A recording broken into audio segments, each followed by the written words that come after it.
Gorontalo bila tua olau lipu ilo polu dilata oli patau.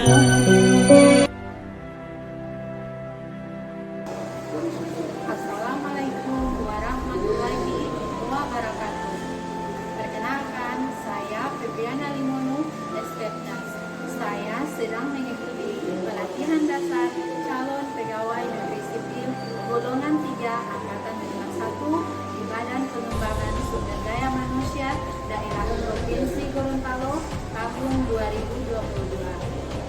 Judul aktualisasi saya yaitu peningkatan pemahaman pasien dan keluarga tentang personal hygiene pada ibu nifas di ruang nifas RSUD Profesor Dr.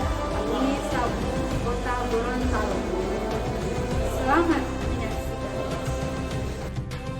Saya di sini akan melakukan penyuluhan kesehatan pentingnya personal hygiene pada ibu nifas.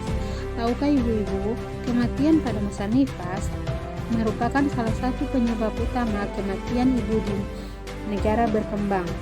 Sebelum saya masuk pada materi, di sini saya akan menjelaskan mengapa saya mengangkat penyuluhan tentang pentingnya personal hygiene pada ibu nifas.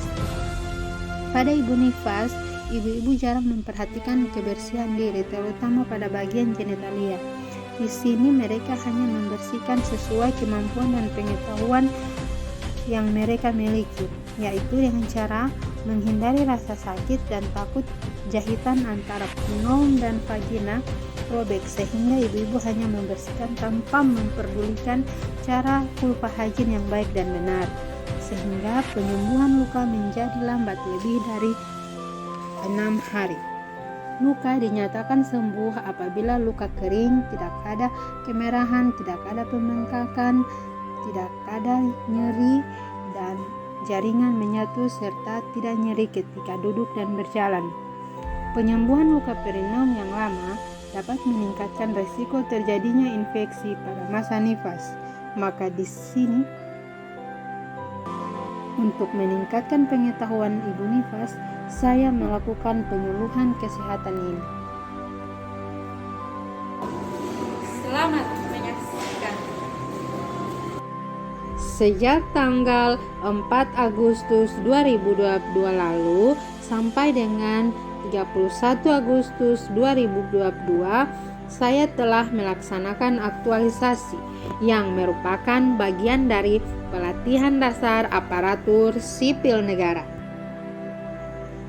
Rumah Sakit Ali Sabu Kota Gorontalo sebagai instansi yang menjadi salah satu unsur pendukung pemerintahan di Kota Gorontalo yang melaksanakan tugas umum pemerintahan di bidang kesehatan yang dipimpin oleh satu orang direktur.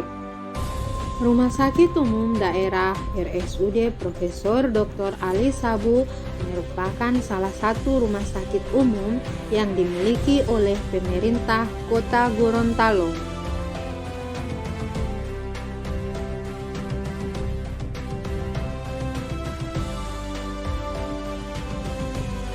Nama Profesor Dr. Ali Sabu disematkan kepada rumah sakit ini sebagai bentuk penghargaan masyarakat Gorontalo kepada salah satu dokter pejuang kemerdekaan Indonesia di Gorontalo.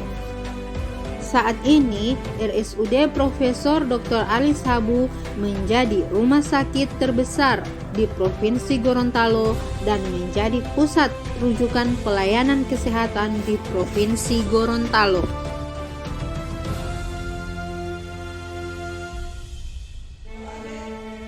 Ada kegiatan satu, yaitu melapor kepada pimpinan mengenai Koreisu. Di sini saya meminta arahan dan mencatat petunjuk kepala bidang keperawatan, mentor, dan kepala ruangan secara sopan, ramah, dan terbuka, serta menerima masukan.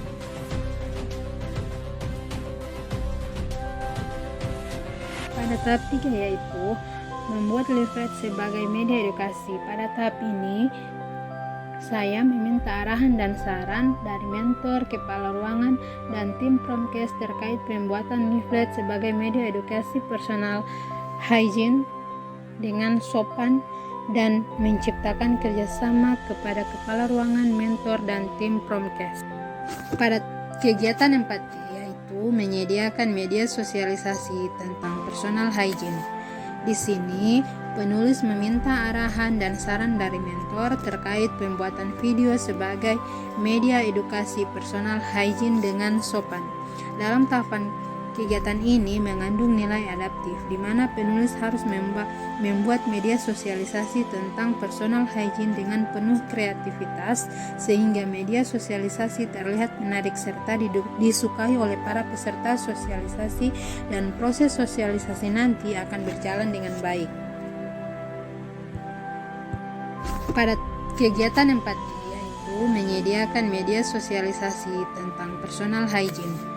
Di sini, penulis meminta arahan dan saran dari mentor terkait pembuatan video sebagai media edukasi personal hygiene dengan sopan. Dalam tahapan kegiatan ini mengandung nilai adaptif, di mana penulis harus membuat media sosialisasi tentang personal hygiene dengan penuh kreativitas, sehingga media sosialisasi terlihat menarik serta disukai oleh para peserta sosialisasi, dan proses sosialisasi nanti akan berjalan dengan baik. Pada kegiatan 5 ini, yaitu dengan pada tahapan kegiatan membagikan leaflet dan memberikan edukasi terkait personal hygiene kepada keluarga pasien dengan cermat, cekatan, bertanggung jawab, dan dengan kualitas terbaik. Pada kegiatan 5, yaitu menjelaskan kepada keluarga pasien mengenai video terkait personal hygiene. Pada kegiatan 5, yaitu menjelaskan kepada keluarga pasien mengenai video terkait personal hygiene. Tahukah ibu-ibu, kematian pada masa nifas merupakan salah satu penyebab utama kematian di negara berkembang. Saya di sini akan melakukan penyuluhan kesehatan pentingnya personal hygiene pada ibu nifas. Tahukah ibu-ibu, kematian pada masa nifas merupakan salah satu penyebab utama kematian ibu di negara berkembang. Sebelum saya masuk pada materi, di sini saya akan menjelaskan mengapa saya mengangkat penyuluhan tentang pentingnya personal hygiene pada ibu nifas. Pada ibu nifas, ibu-ibu jarang memperhatikan kebersihan diri, terutama pada bagian genitalia. Di sini mereka hanya membersihkan sesuai kemampuan dan pengetahuan yang mereka miliki, yaitu dengan cara menghindari rasa sakit dan takut jahitan antara penom dan vagina robek, sehingga ibu-ibu hanya membersihkan tanpa memperdulikan cara vulva hygiene yang baik dan benar, sehingga penyembuhan luka menjadi lambat lebih dari 6 hari. Luka dinyatakan sembuh apabila luka kering, tidak ada kemerahan, tidak ada pembengkakan, tidak ada nyeri, dan jaringan menyatu serta tidak nyeri ketika duduk dan berjalan. Penyembuhan luka perineum yang lama dapat meningkatkan risiko terjadinya infeksi pada masa nifas. Maka di sini, untuk meningkatkan pengetahuan ibu nifas, saya melakukan penyuluhan kesehatan ini.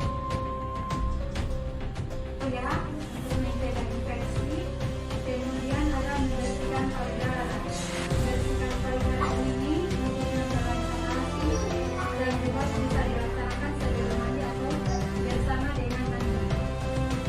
Kemudian ibu harus mengganti pakaian dalam ya, dalam 2 kali sehari untuk menjaga kebersihan alat kelamin dan memberikan rasa nyaman. Kemudian mengganti pembalut. Kemudian ada membersihkan perineum. Membersihkan perineum ini itu memakai kalau setelah itu memakai mencuci tangan, membuang pembalut dan kemudian terakhir di toilet, artinya memakai hidung dengan kamera kecil mengguyur itu lubang pantai dengan air, kemudian dikeringkan dengan tisu atau kain tidak dari depan ke belakang, kemudian mencuci tangan. Kemudian ini ada video buat